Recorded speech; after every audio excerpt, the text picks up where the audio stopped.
All right, you're right on time for Hope TV Newswatch on this 9th day of April 2025. A very good evening to you, wherever you're watching us from, and welcome to the broadcast. My name is Kennedy Kimani, and signing for us tonight is Boniface Murithi. The Kenya Defence Forces successfully demolished an 11-story building in Mombasa due to concerns over its structural integrity, which were triggered by a nearby borehole drilling. Governor Abdul Swamad Nasir reassured residents ahead of the demolition, cautioning them not to be alarmed by the loud noises. As our reporter Dolly Murigimbuvi now reports, no casualties have been reported. The building located off Abdin Nasir Road was demolished by explosives at exactly 12:56 p.m. under KDL supervision. No casualties were reported as the tall structure crumbled into a heap of rubble, but nearby structures experienced shattered glasses. Mombasa Governor Abdul Samad Nasir had earlier said the building exhibited severe foundational compromise due to unapproved borehole drilling into the foundation. Pale ambapo kwamba nyumba ilikuwa ianguke imeanguka hapo hapo. We have seen that the damage is the windows in the nearby houses. For those who listen to advice, waache madirisha yao wazi. We are also seeing that hakuna damage iliyotokea. Nyumba hizi zote hazina shida yoyote. We've not heard of any fatalities. We were concerned about mambo ya debris na mambo ya ile impact kuweza kuumiza watu. I'm truly, yani kama kuna mtu ambaye kwamba amebarikiwa, naweza kusema ya kuwa nimebarikiwa watu kuweza kusikiza mwito. Wale wachache ambao kwamba walikuwa na ukaidi, pale tulikuwa sisi ni takriban kilomita 1 na tulisikia vitu vile ilivyokuwa.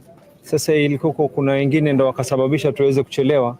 Mtu nyumba jirani ameamua yeye kukaa pale, muhimu apate zile likes tu.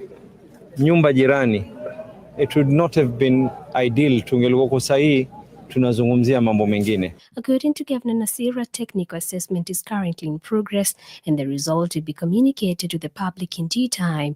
He also urged the public to maintain the safety cordon and refrain from entering the area until further notice. The next conversation will be what transpired, to give you a report of what exactly happened, niwajulishe yaloweza kujiri mpaka tulipofika hapa. You can be able to learn many things, but no time did I ever realize or even anticipate that at one time I'll be briefing the media with the military and the national government to talk about demolitions. I never, ever imagined that. But that's part of leadership, and this is what the power of working together is. We've been able to save lives. Tushukuru Mwenyezi Mungu sasa. The Mombasa County Government, alongside the National Police Service (NPS) and the National Youth Service (NYS), participated in the operation. The Kenya Defence Forces (KDF) involved in the exercise say they were fulfilling the secondary constitution mandate by providing assistance during emergencies and times of national need.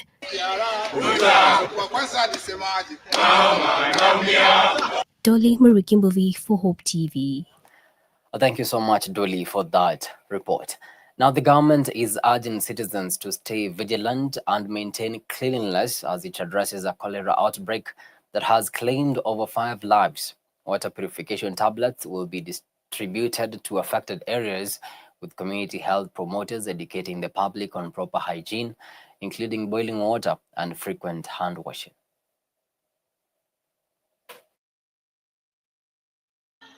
Already we have 1,041 cases, and just last night we had 16 new cases that have been discovered. We already have 33 deaths, and this is very sad. However, we have been able to enhance our surveillance in Garissa County. We have been able to send help. We were able to send mobile labs, 3 mobile labs in Wajir County and 1 that went to Marsabit County. Our support staff are on the ground and they are coordinating together with the county government and the county staff, the public health staff. We have been able to spray households across the county, and we equally have been able to support through the help of our development partners. We have drugs that have been able to be taken there, the help of development partners, and also the National Treasury, which has supported with some amount to purchase drugs.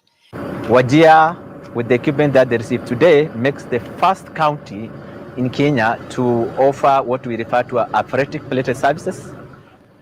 Additionally, the county now has all the components of blood that is required for transfusion purposes to save the lives of our people. And the capacity the county has today can serve even the adjacent counties like Mandera and Garissa. Working together with the national government and with also other players in this sector of health, I can comfortably say that we have brought it under control. Moving on swiftly, the High Court in Eldoret has granted the police additional time to execute an arrest warrant for Ibrahim Rotich, the prime suspect in the murder of Olympic runner Agnes Tirop.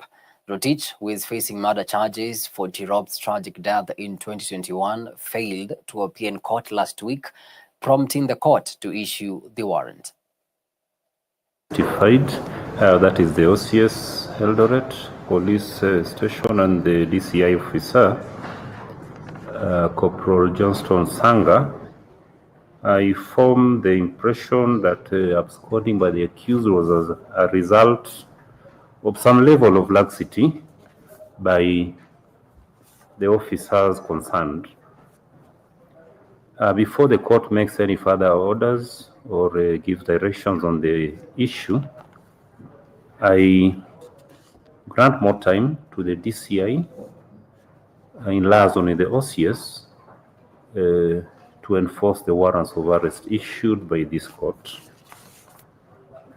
The warrants, for avoidance of doubt, the warrants are to be enforced by the 3 investigation officers as follows: Corporal Johnson Sanga, Corporal Philip Ndeto, and Sergeant Juliet Kimoi of DCI Headquarters, Nairobi. In the interim, the cash bail of Kenya shillings 500,000 posted by the accused is hereby forfeited to the state. The hearing date of 12 June 2025 is hereby retained. However, the same shall be converted to a motion to review the progress of the enforcement of the warrants of arrest if the same will not have been finalized by then.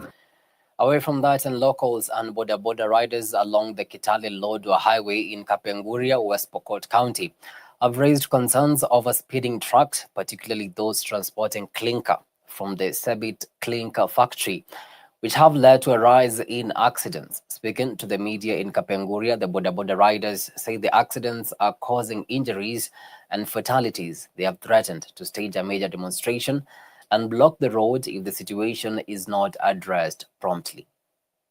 Sisi hapa gisa ambayo imetukera ni mambo ya lori ambayo zinaenda kule factory huko Ortum. Sisi leo saizi kuna lori mingi sana inaofatikiana na barabara yetu hii ni ndogo sana, ni nyembamba, ni around mita 6 hivi, na unapata lori mbili zinaofatikiana. So sisi kama watu ya bodaboda tumewekwa nje. Sisi hatuna haki ya kutembelea barabara. So tafadhali tunaomba serikali kuu ama serikali ya kaunti, tafadhali chukua hatua kwa hapo kabla sisi wana bodaboda sisi wenyewe hatujachukua hatua.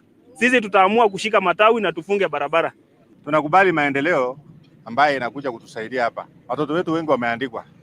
Lakini madhara yenye imeingia hapa sasa ndio tunaanza kulia. Badala ya kufurahia, tunaanza kulia kwamba watoto wetu wanaumia, wanakufa kwa sababu ya hizi lori zinapita hapa kwa kasi. Tungeomba serikali kuu na county government wahamasishe hii watu waende polepole ili tupate hiyo faida pamoja, kwa sababu wengine wakiumia, wengine wako wanakula hiyo faida, hatakuwa tunafurahia wote. Kuna watu wamepoteza maisha. Seti nini? Hii kitu imetu affect sana sisi West Pokot sana. Hii mambo ya lori kubwa hizi zenye zinabeba nini? Kwanza zikitoka huko juu Ortum, speed hata sijui na kuanga ya ngapi. Hao watu wanaendanga speed nyingine, hata wewe mwenyewe mtu wa bodaboda ukiona hiyo kitu, unaamua usonge tu kwa kando kwanza kidogo. Juu jamaa hataki kujua maslahi yako. On to matters education now. The National Assembly Committee on Education is calling for the construction of more classrooms and workshops in technical and vocational training institutions across the country.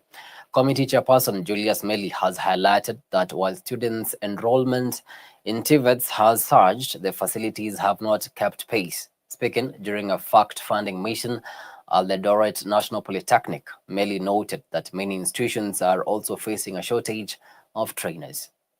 The starting point where we are supposed to visit about 12 national polytechnics.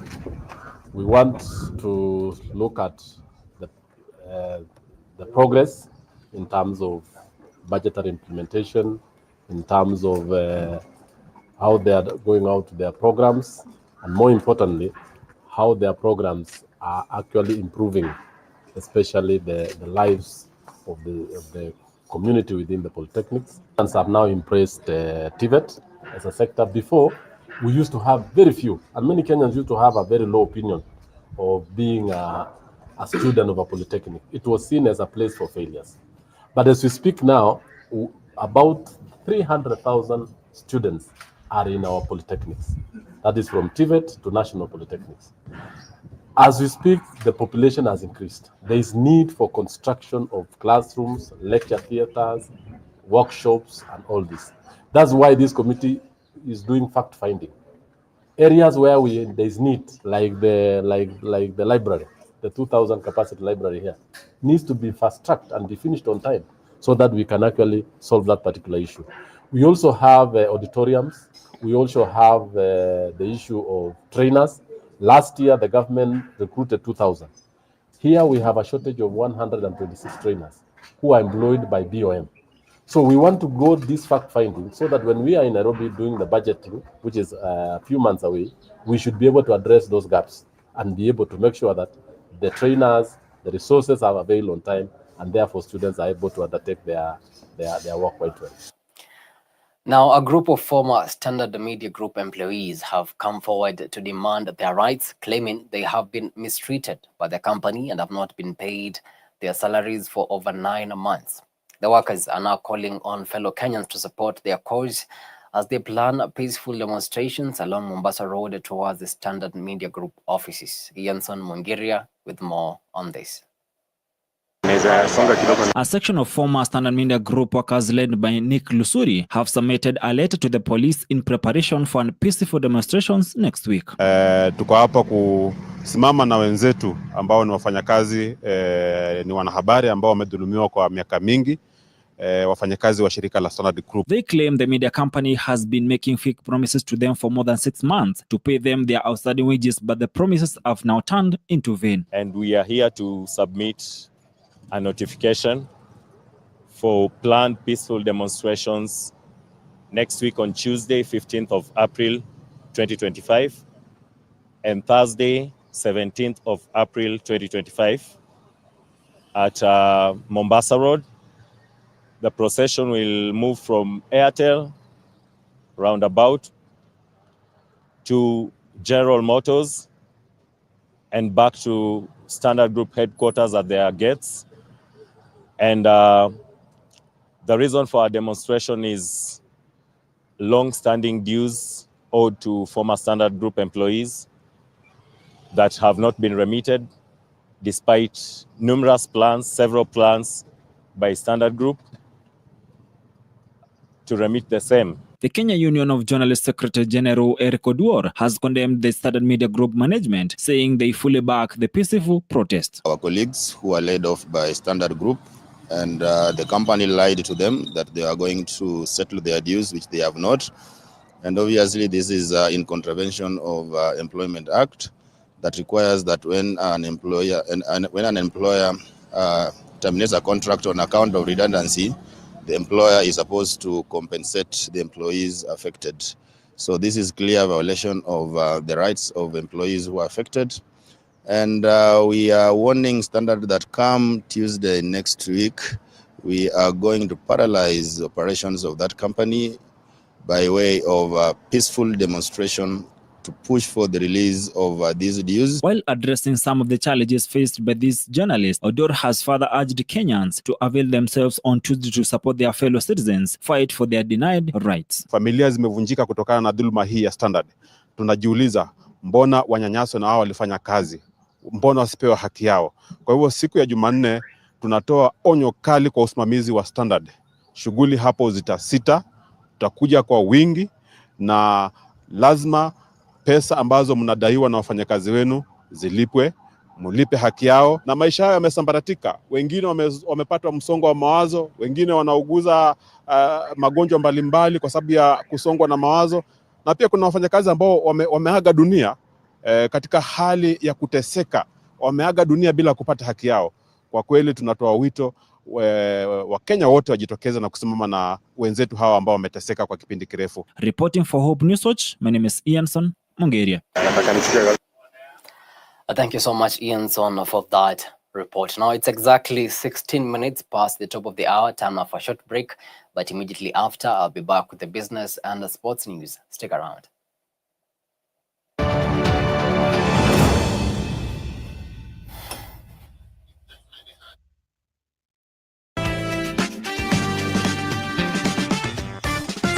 One thing I've learned about leadership, just generally leadership, the leader is not the smartest person in the room. All right? He's not always the smartest person. When you're a leader, your strength is in the ability to be able to harness the gifts around you. It's the same thing in the family. All right? Like I said, your wife is a very smart person. So you don't shut her down. All right? But you allow her to, you pick those ideas, you discuss them, and one of you, you make them your own. Definitely. It's like even in an organization, as the CEO, for example, you're not necessarily the smartest person in that organization, but you get around yourself people who are smart, people who are good in what they do, and then you take all those ideas and then you lead. And guess who takes credit at the end of the day? You take the credit at the end of the day. Because you're the leader. You're the leader. Isn't it? You know, so that's what leadership is all about. So being able to also just harness all those gifts that God has given you through your wife and one of you, but being able to chart the way forward. Men on Record, every Friday at 7 p.m.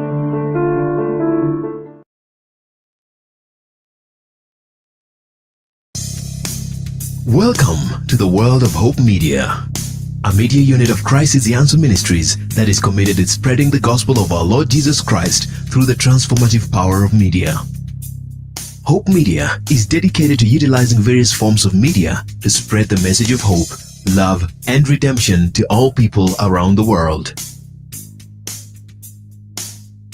Hope Media consists of various units that work together to achieve this goal. These units include Hope FM. Hope FM is your #1 Christian radio station offering you discussions on current day-to-day issues, inspiring music, life-changing sermons, and news updates, broadcasting 80% in English and 20% in Swahili, with listenership of over 12 million every month. Hope TV.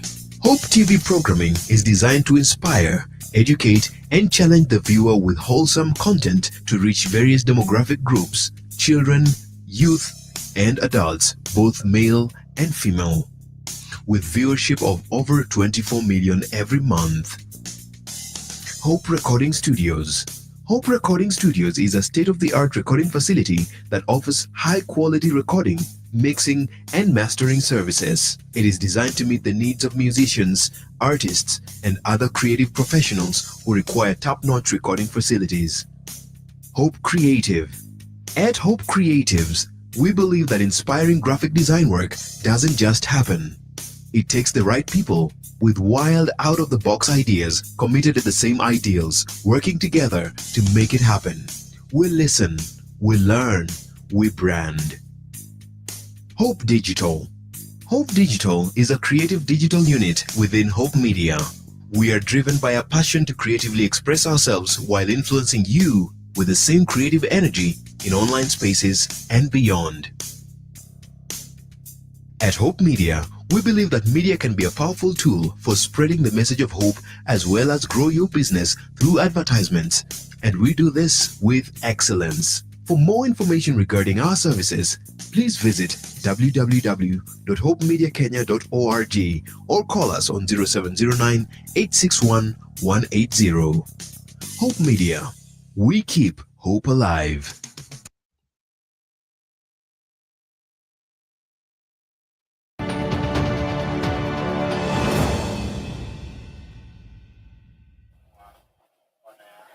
Welcome back. You're watching Hope TV Newswatch. Now let's get down to business. And President William Ruto has said that Kenya is working to streamline business processes to create a more efficient and investor-friendly environment. Speaking today during the opening of the World Chambers Federation Africa Summit 2025 in Nairobi, the head of state highlighted that the government is addressing entrepreneurs' concerns through the Kenya National Chamber of Commerce and Industry to improve the ease of doing business. Modoni Kariuki with more on this.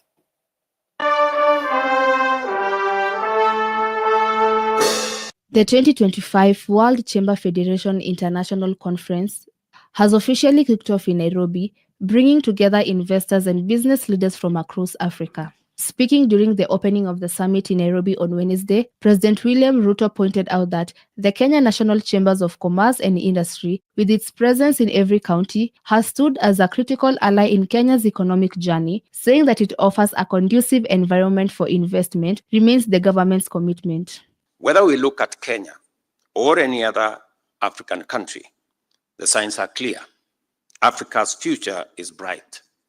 Through collaboration, investment, good governance, private sector innovation, and a reform-driven approach, we are ready for takeoff. In this journey, chambers of commerce will play an increasingly critical role. Kenya, for its part, is committed to remaining open for business, regionally engaged, and globally ambitious. Let us therefore move forward with shared purpose to unlock Africa's vast potential. At the same time, President Ruto noted that the government has rolled out a unified business permit that is streamlining multiple licenses into a single digital certificate. However, this reform, spearheaded by KNCCI and county government, is being expanded nationwide. Despite global headwinds, Kenya's economy, for example, last year grew by 5.6%, outpacing global trends. Key sectors like agriculture, services, and manufacturing are rebounding. At the grassroots, micro, small, and medium enterprises are the backbone of our economy, employing over 80% of our people. Their main constraints being limited credit, infrastructure gaps, and climate risks are in truth opportunities waiting for innovation and smart investment. International Chamber of Commerce Chairman Philippe Varin praised Kenya for playing a key role in regional value chains, saying it was time for Africa to increase trade globally. Kenya plays the lion's share of the African population base. And the combined GDP is approximately $2.8 trillion in 2024. MSMEs represent over 80% of African businesses and employ the majority of the workforce. They are active across all sectors, including agriculture, manufacturing, services, and innovation. If AFCFTA is to succeed, it must be built with MSMEs and its core. We in Nairobi have embraced this spirit of innovation and working very closely with the national government. For instance, we have partnered with the private sector players to establish community innovation centers that provide youth with internet access, training, and mentorship opportunities. The WCF Africa Summit 2025 will host 4,500 delegates, 350 exhibitors, and leaders shaping Africa's future in trade, innovation, and sustainability. The summit will focus on boosting trade and investment, promoting sustainable practices, empowering youth and women, funding MSMEs, mentorship and market access, driving innovation to local challenges and strengthening regional integration under the African Continental Free Trade Area. For Hope TV Newswatch, I'm Modoni Karaoke. Thank you so much, Modoni, for that report. Moving on swiftly, the Employment and Labor Relations Court has stopped the recruitment of a new Kenya Airports Authority Managing Director over claims of irregularities. Justice Helen Wasilwa has granted conservatory orders, citing transparency concerns after the position was re-advertised. Just days after interviews had been conducted, petitioners argued the move aimed to favor a predetermined candidate, violating constitutional principles. The court has also directed KAA to release key recruitment documents within 14 days as the case heads to full hearing.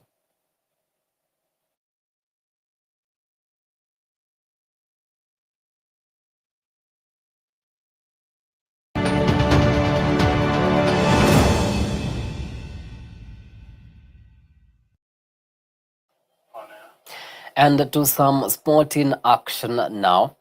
Kenya Sevens speedster Patrick Odongo is set to make history as one of 30 global stars selected for the inaugural Rugby Premier League in India. The tournament, kicking off in Mumbai this June, brings together elite talent from rugby powerhouses including New Zealand, Fiji, and South Africa.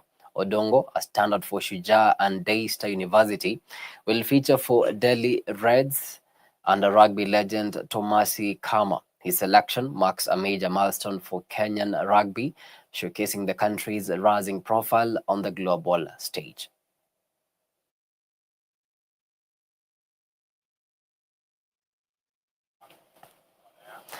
The UEFA Champions League quarterfinals continue tonight with two blockbuster first-leg clashes on the cards. Paris Saint-Germain will be looking to make their home advantage count as they host English Premier League side Aston Villa at the Parc des Princes. This marks Villa's first appearance in the last 8 of the competition in over 4 decades, and they'll be keen to cause an upset against a PSG side eyed a first ever Champions League title. Meanwhile, Spanish giants Barcelona take on Bundesliga outfit Borussia Dortmund at the Estadio Olympique Louis Companies, with both teams boasting solid form and a history of thrilling European nights. Fireworks are expected in what promises to be an evenly matched contest.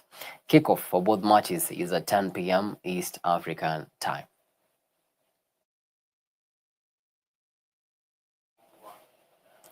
Well, Arsenal fans are the most happiest following their 3-0 victory over Real Madrid at the Emirates yesterday. Well, let's see if Real Madrid are going to overturn that.